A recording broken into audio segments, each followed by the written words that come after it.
One AM Production.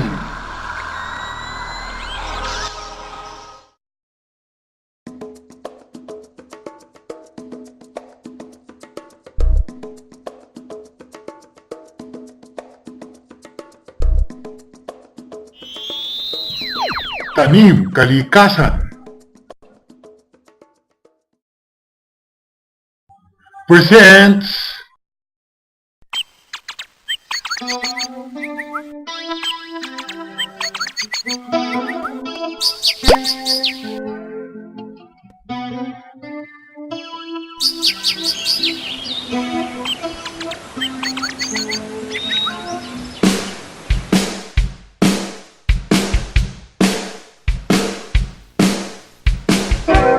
Papansin mo ang madalas ng pagbabago.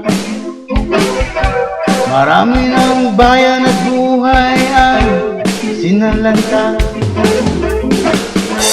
Nakakalbong bundok, gumuguhong lupa, di na mapigilan ang pag-agos ng luha. Kaya magtanim-ibig,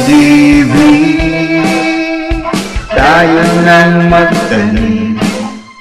Tanim-ibig, mga puno'y ibalik natin. Tanim-ibig, makasakay ng kalikasan. Tanim-ibig, tuwitiyan ang ating kinabukasan.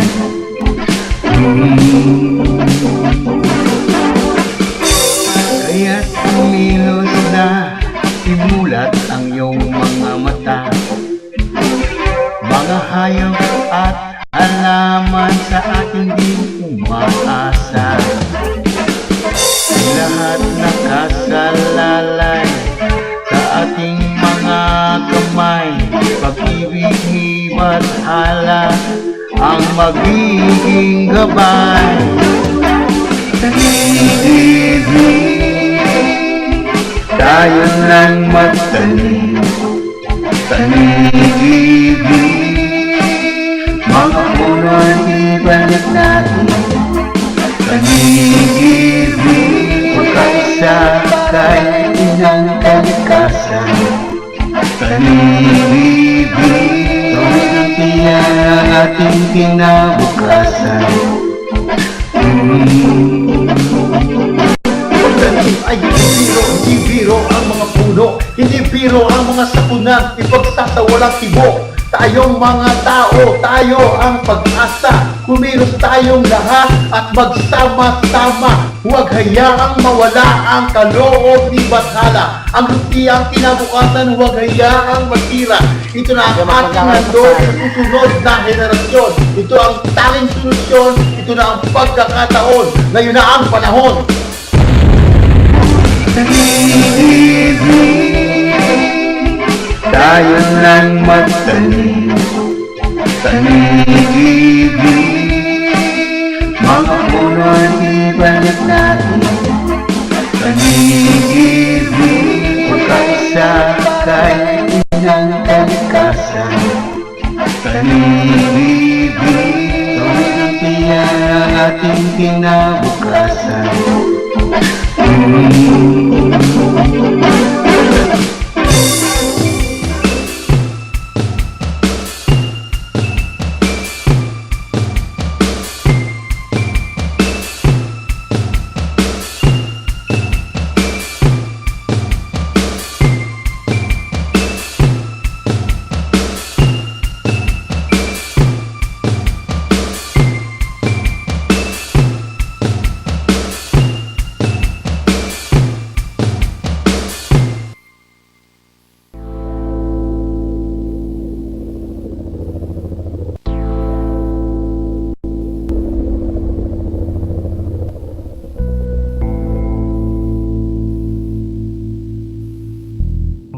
Mamaril ng ibon o manirador, wag na.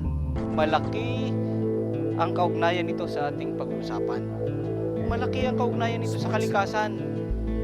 Kung bakit, simple-simple rin lang, kapatid.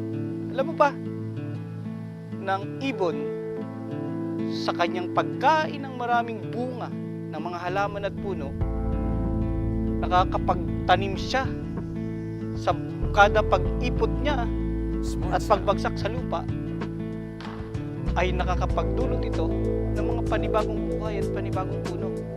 Alam mo, ang isang puno ay kaya niya mag-imbak ng 20 galon ng tubig. Eh paano kung tinirador mo, pinatay ang ibon?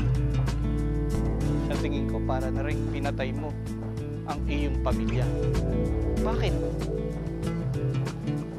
Ganito ang nangyayari ngayon. Bukod sa paninira nating mga tao, pagputol ng mga halaman, nawawala na ng pagkakataong mag-disperse o magtanim ang mga ibon ng puno sa kagubatan. Dahil sila ay nawawala ng pagkakataon at natatakot sa atin mismong ginagawa. At kung malinaw na malinaw, 100 puno ang kayang itanim ng ibon sa kada bawat panahon na siya'y nanginginain ng mga buto at mga putas. Ibig sabihin, 20 galon kada isang puno, 2,000. Ano? Ang maalam pa rin naman tayo ng konting mathematics, 2,000 na galon ng tubig. Eh paano yung kanyang pamilya? Yung mga namatay na pamilya niya dahil naghintay at nagutom. Sabihin na natin may 3 siyang anak at may 1 asawa. Aba, ay di, simple-simple lang. Ano po? 4 times 20 gallons. Aba, eh kayo na po ang magbilang yan. Ano? At tayo na may very elementary ang ating arithmetic. Bilangin natin at sigurado namang marami ang nawawala na tubig kada panahon. At ang nakakalungkot nito, sa patuloy na pagkawala ng mga tubig, may panahon naman na siya'y darating ng sobra-sobra. At ito ang nangyayari ngayon sa mga kalamidad. Dahil sa pagiging nating manhid at walang ginagawa para iligtas ang kalikasan, ang impact nito ay ang kawalan ng buhay, kawalan ng kinabukasan, ang pagkasira ng ating pong mga ari-arian, pagkawala pa ng maraming buhay sa kada pagdating ng malalakas na bagyo. Nakakaawa pong tingnan, ano po? Pero ano kaugnayan nito? Malaki. Kaya tigilan na natin ang pagsalaula sa kalikasan. Kaya po, simulan na natin ang magtanim.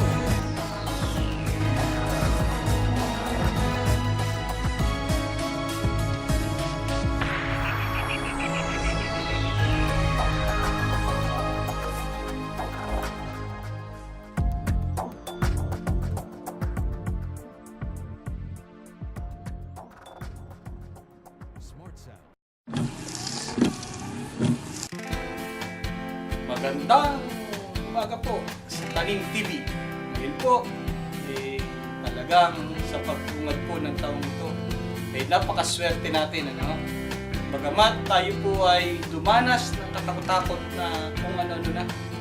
Ano po, may itong kalamidad, giyera, at kung ano-ano pang mga issue sa ating pamahalaan, ay nananatili po tayong tumatayo at nagkakaisa bilang Pilipino po at napakaganda.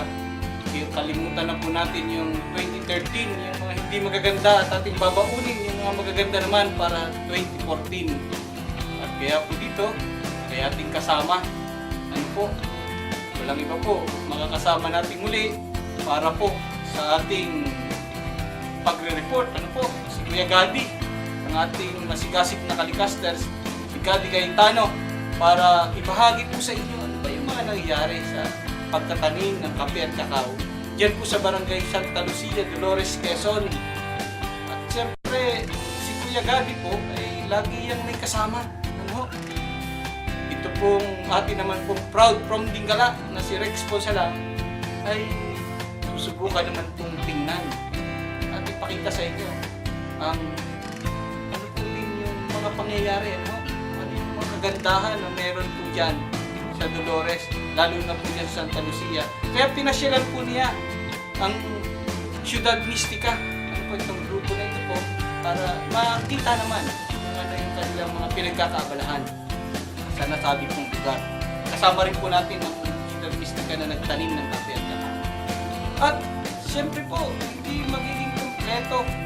Kumbaga man po kung meron po tayong kape, dapat may masarap na sangkaka para matamis o kaya asukal. Ano po?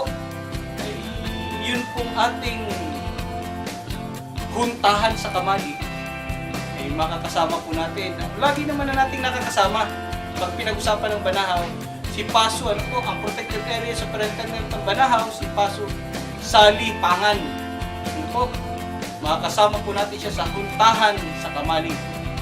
At ito naman po, ang kape, sinasabi po natin ay dapat ay may pantamis. Dapat may cream. Ano yung cream? Dapat may kaunting gatas. Pagkamampot, hindi kulay gatas. Ano po? Ay si Kuya Bibot. Naku po, tapos na po natin. Tinapos na natin yung usapin ng higante na lagi niyang binabanggit. Na napakaganda. Ngayon po naman, abangan nyo. Ano po? At ngayon sisimulan niya kung paano po ang pagtatanim ng kape. Panoorin niyo po si Kuya Bibot at kanyang mabubuo.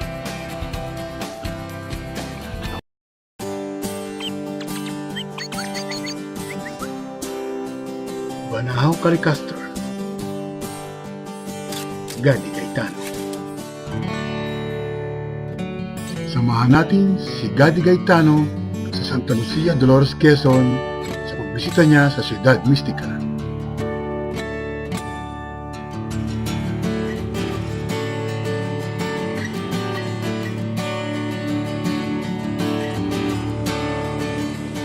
Sa bahagi po ng Santa Lucia, dito rin po sa Dolores, Quezon, nasabi natin na hindi naging maganda yung naging bunga. Nabigyan natin sila ng mga pananim, subalit nagkaroon sila ng problema sa kanilang, siguro yung sa pag-aaruga ng kanilang mga pananim, simbahan, kagaya po sa Ciudad Mistica. Nasunugan po sila ng kanilang simbahan. Kaya naging priority nila yung pag-insikaso ng kanilang simbahan. So naiwan yung mga pananim. So hindi po ito natin malusog. Kaya ilan din po yung namunga. Unang tumubo. Ano sabihin kami nga po yan, kumbaga yung, meron po kasing programa kami sa TV, yung po bagang yung ating protection sa environment o sa pagtatanim ng mga kopi at kakao. Hadiaan po niya, kinukumusta po ba yung aming mga naging katuwang sa pagpapatupad ng programa. Hindi sabi ko, nanay sabihin ko na napupuntan. Ay, ano ka nangyari na doon? Oo nga po eh. Dito, interview po si Tony kung ano nangyari doon at kung ano pa yung pwede namin maibigay. Sila naman ay hindi lang ang araw-araw. Opo. Dito. Sila naman lagi rin napunta doon sa bangka at saka tatanim ng ibang mga halaman katulad ng gulay. Pero meron din mga ilang pangkapang naroon. Si Kuya Tony, yung isa sa mga katuwang natin para maparami yung production ng coffee at cacao dito sa Barangay Santa Lucia. Yung kanyang binigay na naming kape ng Tanim Kalikasan ay sa Sitio Bangkalo po. Sitio Bangkalo. Ayun, amin lang pong kakaliksing nga po, hindi po masyadong nakakapunta at si Kuya Nero yung nakahanap. Amin lang pong kumustahin. Eh, di ba, babago pa po lahat kami ng taon. Pero sa tingin po natin, may sumibol naman. Meron madagdagan pa po sumibol. Oo. Kasi yung ibang tanim ko ito, talagang may bunga. Hindi naman nag-umpis ng namumulaklak na yung iba, tapos yung iba namumunga na. Ay, napakahangin. Parang, ay yung natira, di nakahangin lagi. Yung mga dahon ni merong mga sira-sira. Hindi na may kasi ganyan talaga yung mga bata pa, Oo. hindi medyo masisira yung mga dahon. Pagkatapos uulpot na yung kanyang mga dahon, tapos dire-diretso na siya. Parang kakao yun. Sa bahagi po naman kay Kapitan Milan, siguro po ay nagkaroon ng konting hindi pagkakaugnayan yung dalawa ng manggagawa. Kaya po kalimitan doon sa binigay namin pananim, na-spray na yung pampatay ng mga damo. Kaya hindi po naman lahat ay sabihin natin na namatay, meron din po namang nabuhay. So ito po yung isa sa mga sitwasyon na binabanggit ko lagi na pag ako nag-uulat, na maganda yung ibang barangay, naging bunga, pero meron din pong hindi naging maganda yung naging resulta. Kagaya po sa Santa Lucia.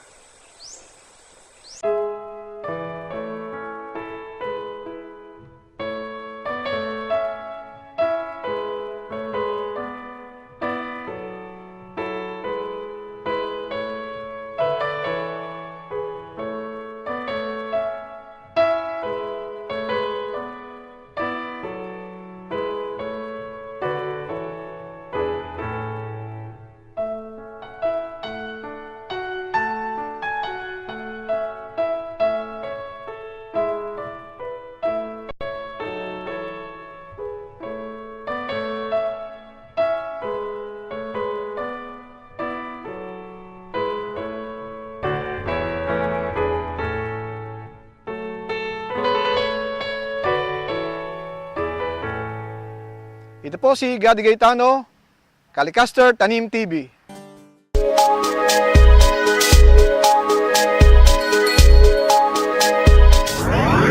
Rock from Dingala.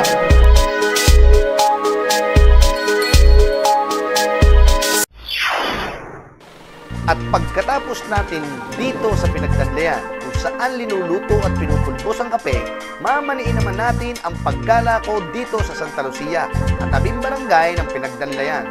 Dito pa rin tayo sa Dolores, Quezon at syempre sa paanan pa rin ng Bundok Banahaw.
Kung mapapansin ninyo, nandun ang Pinagdanlayan. At ngayon naman, dito kami sa Santa Lucia. Halika, galain natin.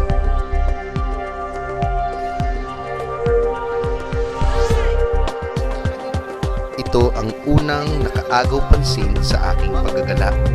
Ang mga halamang gamot na dito rin makikita sa Bundok Banahaw, mga kakanin, dignom na krus, anting-anting at kung ano-ano pa.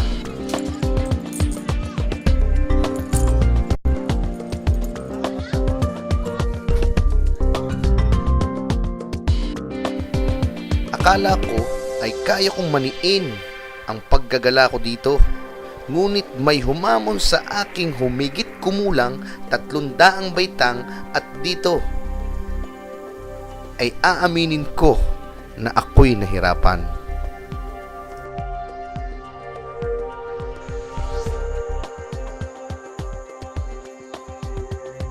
Nanay, ano po kaya, Are? Are po na, Are? Para po siya. Ay, pampabuenas lang yung nahanap mo. Magkano po ito ganito kaya? Wow. Pampabuenas po rin, kung mga buto pong Are. Ganun din yan, isang klase lang yan. Pare-parehas po yan. Ito naman ay sa ano, ito yung pambata. Para po di mabalis na po. Ito naman po. Sabi rin ni Mana, nasa tao din daw ang paniniwala kung ikaw ay gagaling. Kailangan din daw magdasal at maniwala ka sa iyong sarili na ikaw ay gagaling. Huwag din daw nating isang tabi ang mga doktor. Ay, bulaklak yan sa layo. Ito po mga batong ito, pampaswerte din lang po. Isang klase lang yan. Masing kaya, pwede kaya po bumili nito kung sakasakali. Ay, ito yung ano, ay ito, iba ito, ito yung pang ano sa mga kagat ng ayon.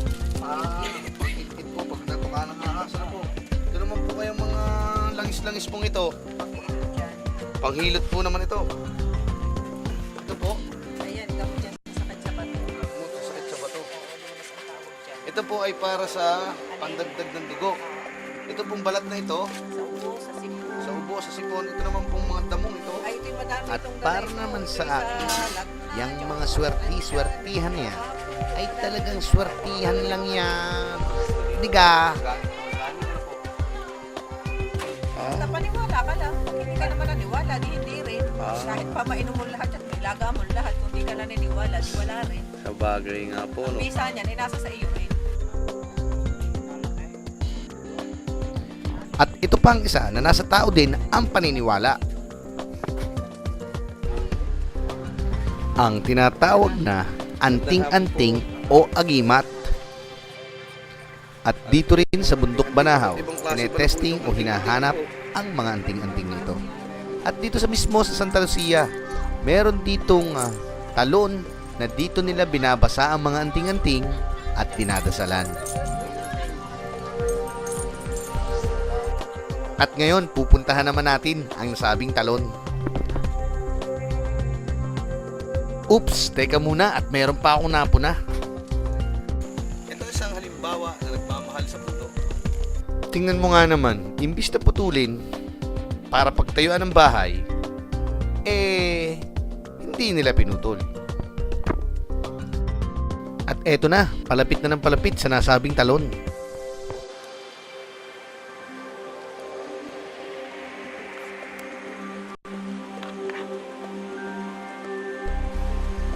Sa totoo lang, madali yung pagbaba. Yung paakyat lang ang problema ko. Paano ba namang hindi? Mahigit kumulang 300 baitang yan. Ang trik-trik pa. Tingnan mo, oh.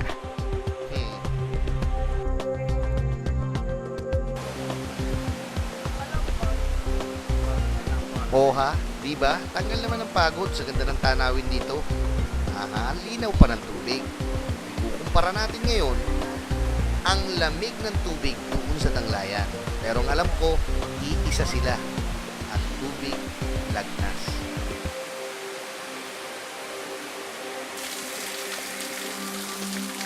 At tingnan ninyo yung bukal na yan. Sa mismong ugat ng puno ng kahoy nang gagaling yung tubig. At dito nila binabasa ang kanilang mga anting-anting. Ang may mga sakit ay dito rin naliligo upang sila'y gumaling. Sinasamahan din nila ito ng dasal upang tuluyan silang gumaling o magkamero ng bisa ang kanilang mga akibat. Kaya dito sa pinuntahan natin sa Tanglayan, kita mong bilog ang mga bato. Dito makikita mo parang mga may kanto-kanto pa, may matatilos pa, may matatalas. So tingnan natin ha.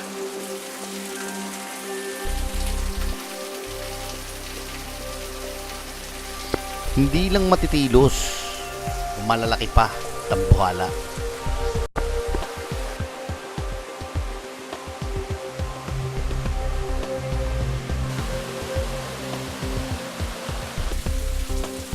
At syempre, bago tayo umakyat, kailangan muna natin uminom ng tubig para tayo may konting lakas.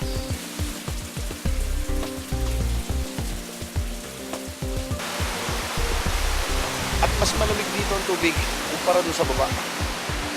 Nakakapagod. Grabe.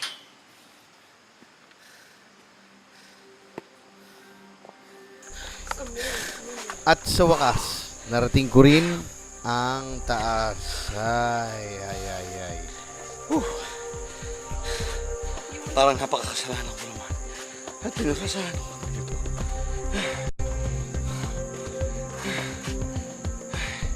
Yan, tibok ng pusong pagod. At pagkatapos naming maggala, ay pupuntahan naman namin ang Ciudad Mistica upang malaman ang kanilang kalagayan pagkatapos ng sila'y masunugan.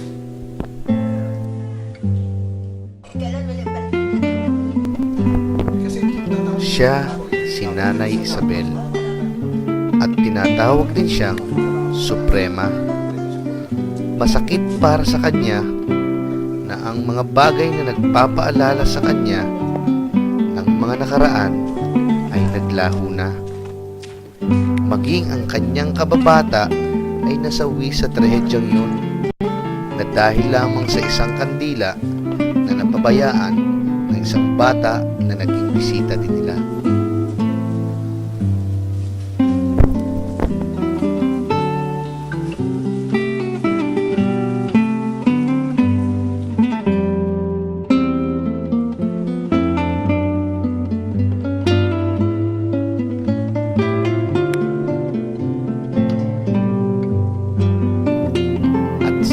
Napansin, unti-unti na rin nilang itinatayo ang nawala sa kanila.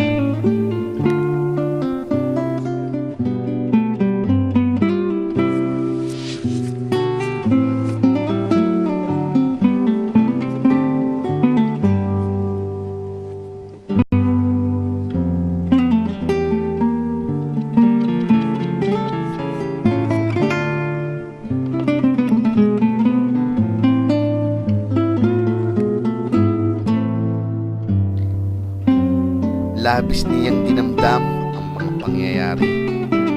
At naroong nagkasakit siya sa labis na kalungkutan. At halos ngayon pa lamang niya unti-unting natatanggap at nauunawaan ang mga pangyayari. At sa aming pagdalaw ay unti-unti naming nakikita at napapansin na nanunumbalik na ang kanyang lakas.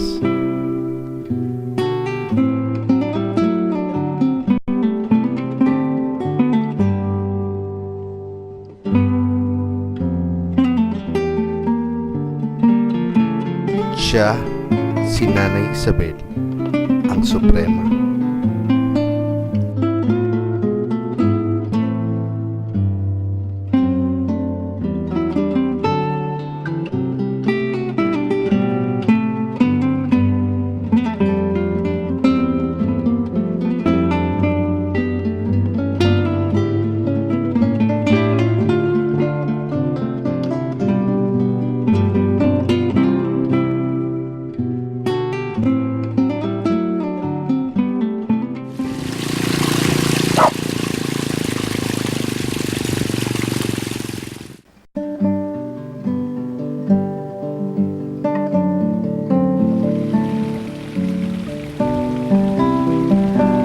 Halika na at makinig sa Huntahan sa Kamalig.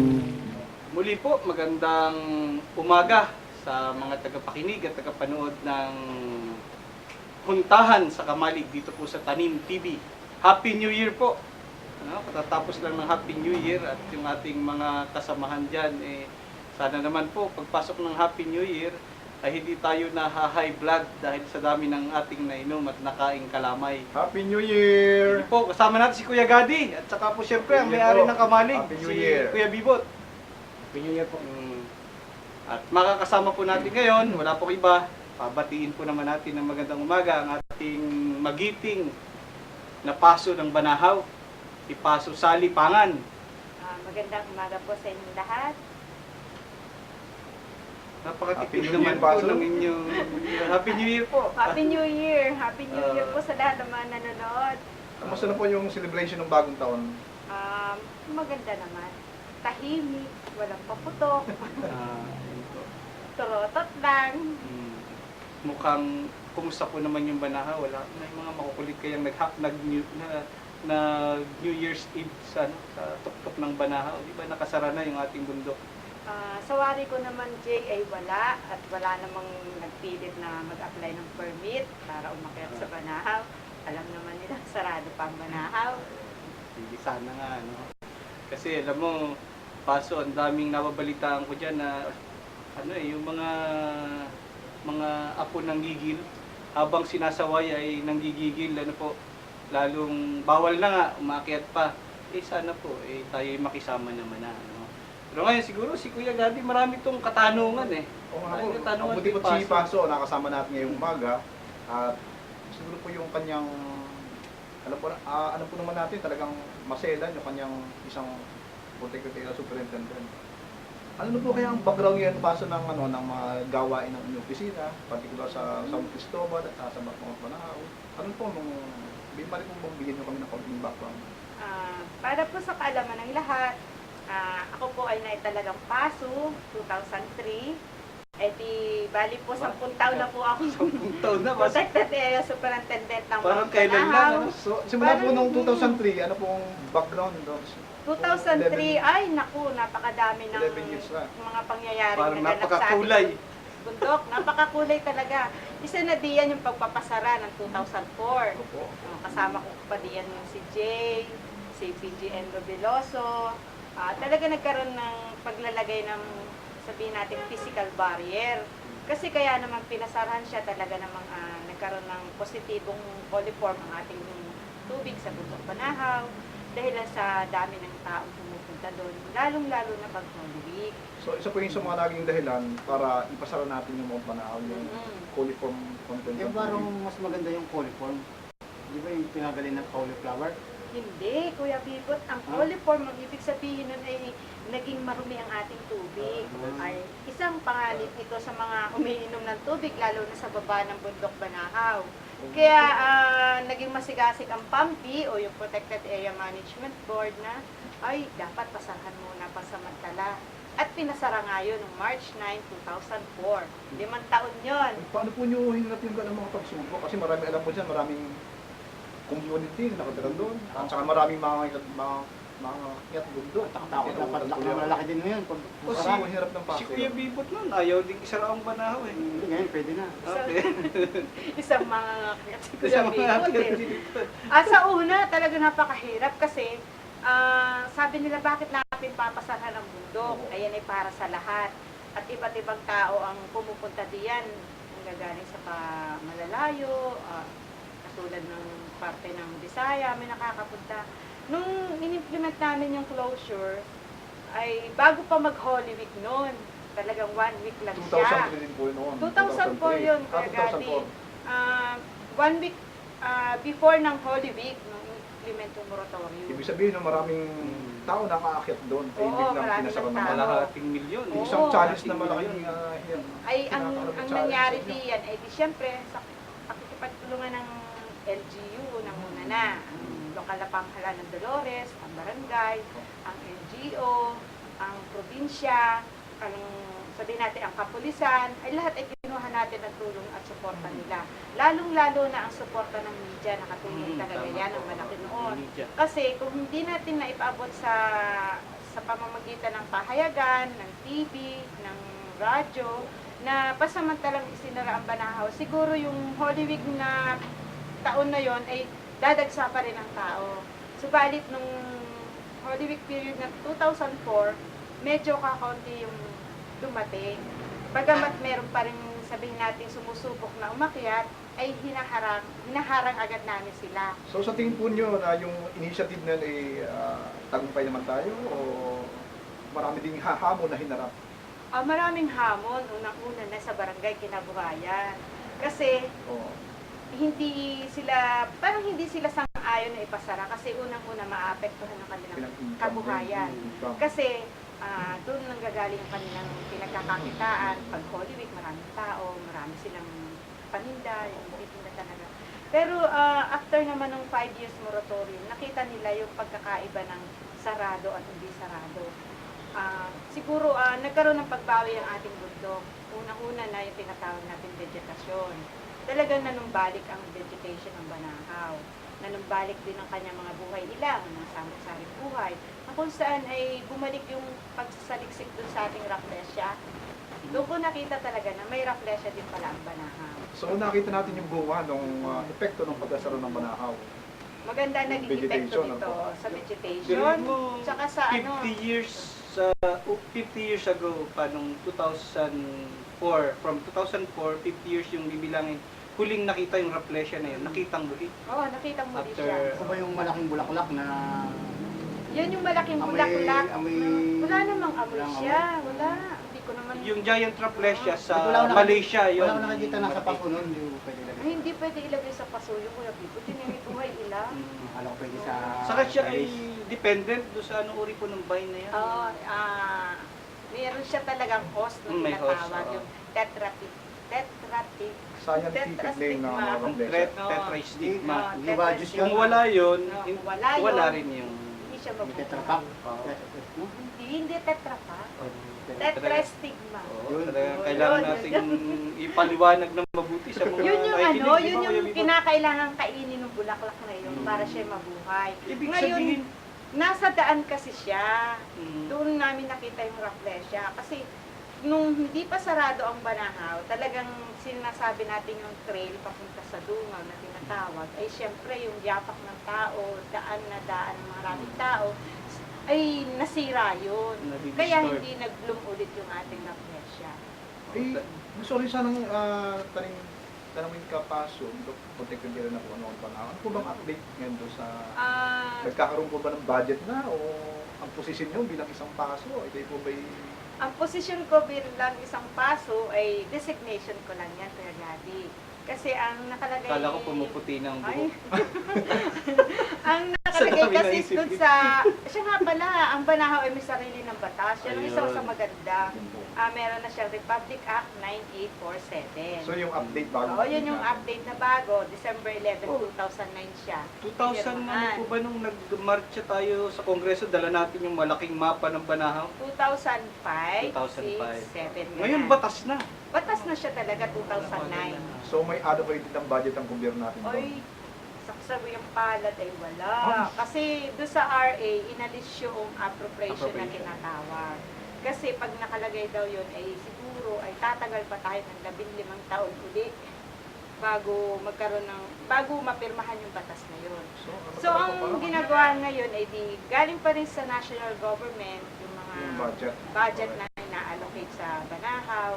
At itong taong kasalukuyan ay medyo malaki-laki kasi gawa ng National Greening Program na programa ni Pangulong Pinoy.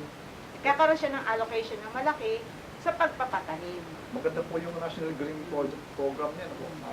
Meron po may kayong pwedeng tukuyin ng mga implement itong NGP project na Banahaw? Sa National Greening Program o yung NGP, ang Banahaw buhat nung magkaroon ng programa ang NGP noong 2011 ay talagang gusto nila laging meron ang Banahaw. Noong 2011 ay binigyan kami ng area na 50 hectares. Inuna muna nila yung tema ng agroforestry kasi nakita nila yung ibang portion ng Banahaw ay may kaingin, may mga farmland. So ang ginawa diyan, in-encourage muna yung mga farmers na magtanim sa peripheral boundary ng kanilang farmland ng mga fruit-bearing trees. 50 hectares yun, then the following year nag-increase 10 hectares, 77 hectares. Siguro more or less, hanggang 2013 ay 1,800 hectares na. So malawak-lawak na rin yan napasok. Yan ay ang composition niyan ay fruit-bearing, timber. Yung fruit-bearing ay di yung agroforestry ang scheme. Tapos yung fruit naman, fruit trees para naman sa biodiversity natin. Ano yung mga bayabas? Ay, hindi ko nabibot ang bayabas. Ang fruit-bearing na fruit trees na tinanim namin sa NGP ay yung lipote, kalumpit, duhat.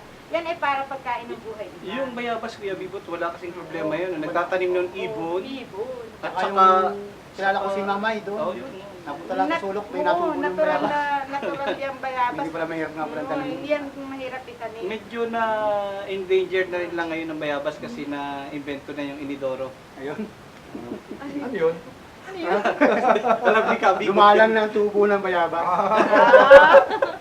Ayan pa. Daming Joke ginagawa lang po. Paso. Umagang-umaga, baka kumakain po. Pasintabi po. Sa mga Maraming kumakain. ginagawa ni Paso, yung walang National Green Program, tapos yung mga maraming hamon. Kamusta ka na naman Paso ngayon? Eto, bata pa rin, pero pumuputi na po. Nagtsatsaga pa rin sa Banahaw kasi walang pumapalit kay Paso. Oo nga, Talaga, matagal-tagal siya din nga pa pala. Ang tagal na nun ah. Tagal na nga. 10 taon na ako din. Ibig sabihin, 2 taon lang pala tayo pa nung nagkakilala. Kasi after 2 years, ay ako'y napapunta na kung saan. 8 taon ako nawala. Sa ibang area ka na padpad. Kami na lang ni na Kuya Gadi ang nagtsaga. Oo nga. Oo nga, pero sa atin naman siguro yung biyaya ng sabi natin biyaya ng Diyos pag tayo. Nakakatuwa na gano'n na yung nangyayari dun sa Banahaw. Na dati parang pagka Banahaw, puno ng basura, puno ng mga issue, at kung ano-ano pa, ano po. Medyo tahimik na ngayon. Maganda, tahimik. Nung una talaga, maraming issue. Nandiyan ang treasure hunting. Mga umaanglo kasi sa bundok. Halos 500,000 tuwing Holy Week. Ay di may dala silang basura ay tagi 1 kilo. Di 500 kilong basura. I-jingle pa sila doon. Ayun. Hindi lunod ang mga tao sa baba. Hindi lang jijingle. Ay ilang litro yun. I-ebak. Ay, kumakain na naman po. Kaya nga, Oo, tatatsing maganda pa sila yung, doon. maganda yung ginawa Kaya ng public. dadami nga ako yung cauliflower doon pag ganyan sa tubig. Hindi cauliflower. Cauliflower. Cauliflower. Malapit kasi. Nakakatuwa talaga si Kuya Bibot. Pero Kuya Bibot, maganda na kasi ang resulta ng nung closure kasi sa pag-aaral ng Southern Luzon State University, negative na sa coliform bacteria ang tubig ng Santa Lucia. Kaya lang, nakadaranas pa rin ang bayan ng Dolores ng pagkunti ng tubig. Kasi Bakit po? Yung pag-akyat ko sa Cristalino, napansin ko, hindi pa rin ganun kalakas ang Cristalino. Hindi katulad dati. Hindi katulad ng dati. Siguro gawa na rin ng epekto yun ng tinatawag na climate change. At saka yung epekto na rin ng mga nagtatanim sa taas, bagamat hindi nila aminin sa sarili nila na yung pagkakaingin nila, pagtatanim ng agricultural crops, malaking epekto nun sa bundok natin. Eh, Paso, gusto ko rin pong sanang ipalop yung, kumusta na po ba yung participation ng mga family member? Kumusta po naman sila? Ay, Kuya Gandhi, napaka-active ng PAMBI members natin. Kasi pag sinabing PAMBI po yan, yung Protected Area Management Board o yung LUPON na nangangalaga ng ating bundok Banahaw. Sa kasalukuyan po ay meron po tayong 52 members ng PAMBI. Sa Quezon at sa Laguna po ba yun? Quezon at Laguna na po yun. Yung lahat ng sabihin Napakarami natin- nun. Oo, 10 52. bayan at 2 syudad yun. Kahit napakarami nila ay ako'y natutuwa kasi nagkaka-quorum. Kasi sa follow-up na lang at siguro doon sa encouragement na sila ang gumagawa ng batas, ay dapat sila laging present. Ito po bang mga nakasama natin sa Palawan na PAMBI, interim PAMBI member, yun pa rin sila pa O rin. sila pa rin kasi Hindi mapuputi na rin ang mga buhok na mga ngayon. sabi nga nila, ito daw ay mga taal na pampilan talaga. Kaya may papagmalaki ko ang Banahaw kasi awardee ang Banahaw para sa ko sa inyo. Congratulations. 2013 awardee siya. Congratulations. Ano, best actor? O si Hindi, Paso Kuya na-invite pa to sa Kasi nagkaroon ng Protected Area Recognition Awards ang Protected Areas and Wildlife Bureau. Ay na-nominee ang Banahaw. Ang nakalaban ng Banahaw, alam niyo kung sino? Ang Kitanglad. Kitanglad. Ba, talaga Imagine, Mindanao. Imagine, Mindanao po yun. oo. No? Mindanao. Natalo ng Banahaw ang Kitanglad. Oh. Kahit isa lang award natin, ano? So yung participation ng mga family members. Yun ang mahalaga. Oo, yun ang mahalaga.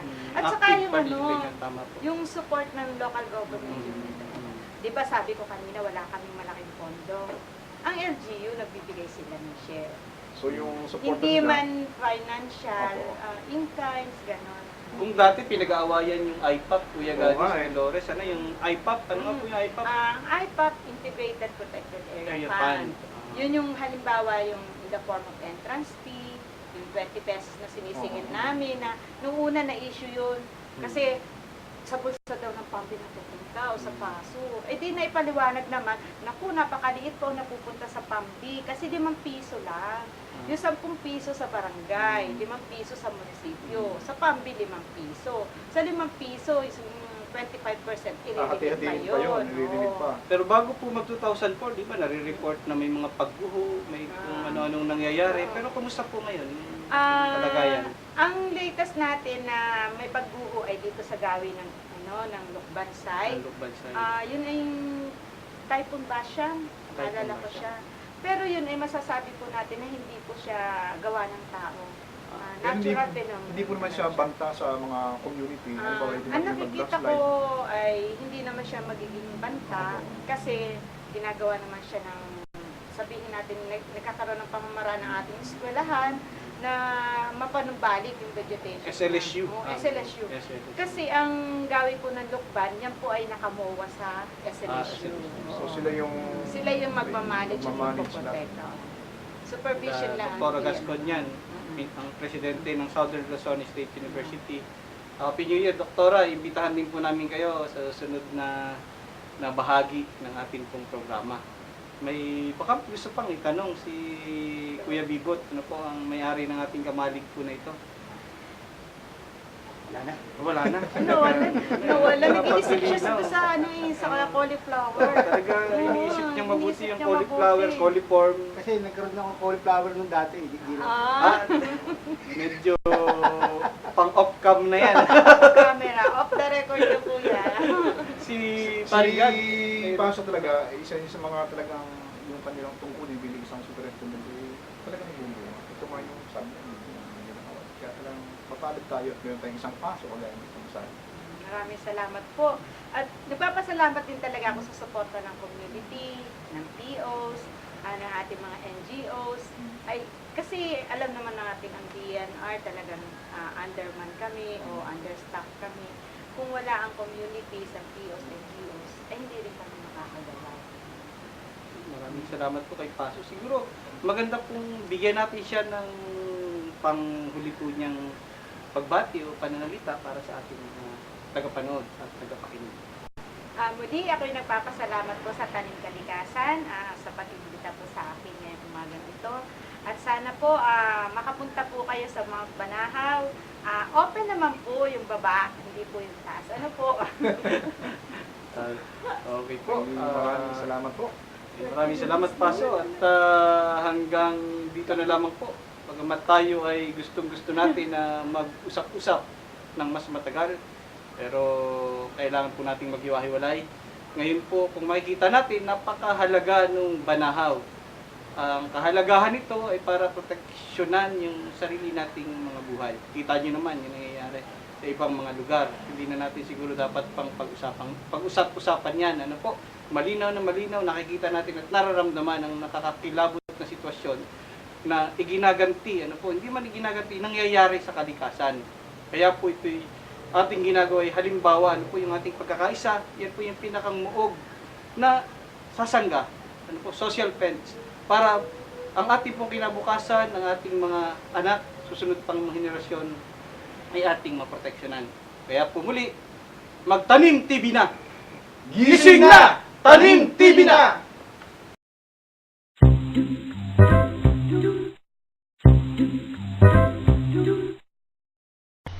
Inihahatid po ng Tanim TV ang gabay sa pagtatanim at pag-aalaga ng kape. Ang ating pong Mother Country Philippines ay kilala sa pagtatanim ng kape dahil sa ating magandang topografiya at kondisyon ng klima. Kilala din ang Pilipinas sa pagtatanim ng Liberica o tinatawag nating kapeng barako. Kaya labas na ang mga barako! Init. Kilala din tayo sa pagtatanim ng Robusta o yung ginagamit ng malalaking kumpanya sa paggawa ng instant coffee. Kilala ang San Jose, Batangas bilang egg basket of the Philippines. Pero dito unang itinanim ang kape doon sa barangay Pinagtunulan. Sinasabing ang mga Kastila noong unang panahon ang dala ng kape dito sa atin. Pero bakit parang tayo lang ang nalalita ng kulay ng kape? Bakit gatas yata sila? Sa probinsya ng Batangas nagsimula ang malalawak na kapihan hanggang sa umabot ito sa probinsya ng Cavite at maging sa Quezon. Sa katunayan, maraming mga negosyante ang yumaman sa pagtatanim ng kape noong huling bahagi ng pananakop ng mga Kastila sa Pilipinas.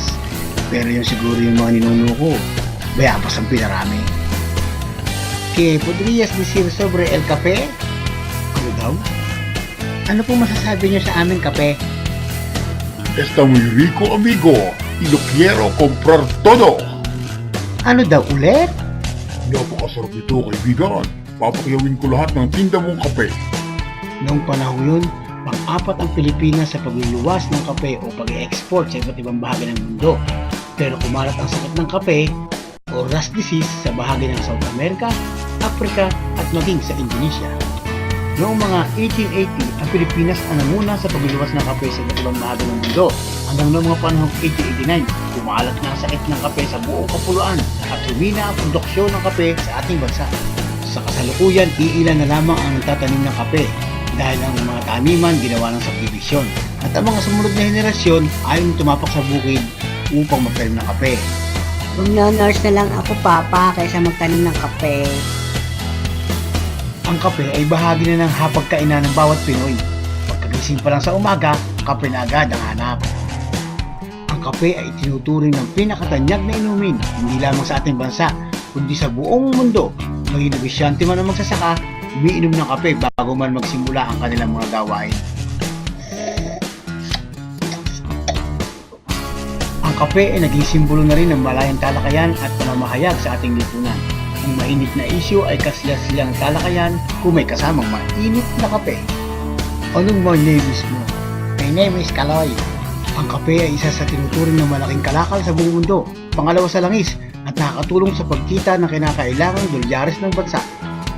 Ilan din lamang nakakaalam na ang kape ay isang mabisang gamot na panlunas sa sakit ng tiyan tulad ng diarrhea, at nakakatulong din na magpahupa ng hika at pagsusuka dulot ng operasyon. Bumili mo ako ng kape biglang sumakit ang tiyan ko. Ay bakit naman? kasi yung paghigop ko nakasama yung kutsara. Ang kape ay malakas na pagkakakitaan kung susundin natin ang mga gabay sa pagtatanim ng kape. Magkita-kits po ulit sa Sabado.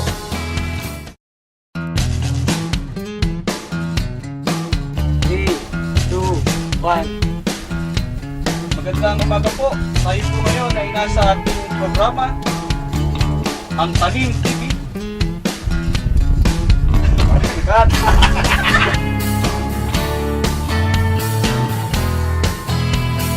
Sabihin ko lang po, action.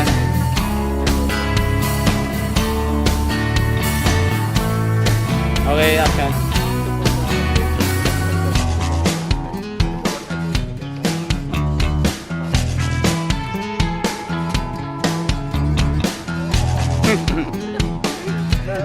Masakit po ba sa mata?